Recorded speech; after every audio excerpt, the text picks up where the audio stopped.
Sir আপনাদের অর্ডারটা। গাইতে কি গন্ধ আছে? এই ছোট লোকের বাচ্চা সেরা একটা গেঞ্জি পরছে। এই তোর ভালো কোনো পোশাক নাই? এই ম্যানেজার এদিকে আসো। এটা তোমরা কি ধরনের কর্মচারী রাখছো? এই ধরনের অপরিষ্কার স্টাফ রাখলে তোমার তো রেস্টুরেন্টে বদনাম হয়ে যাবে, কাস্টমার আসবে না।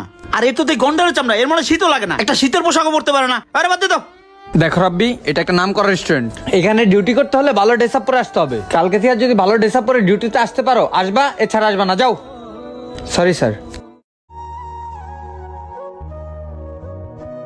আসসালামু আলাইকুম আব্বা। ওয়ালাইকুম আসসালাম বাবা। এবার তো গ্রামে অনেক শীত পড়ছে বাবা। তুমি কি শীতের কাপড় চোপড় কিছু কিনছো?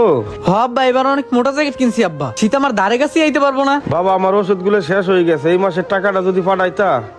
আচ্ছা আব্বা, কালকে আমি বেতন পাবো, কালকেই সব টাকা পাঠাই দিব। আচ্ছা আব্বা। আসসালামু আলাইকুম স্যার। ওয়ালাইকুম আসসালাম। স্যার আমাদের স্টাফ রাব্বি আছে না? আর আব্বি জি বস। এদিকে আসো।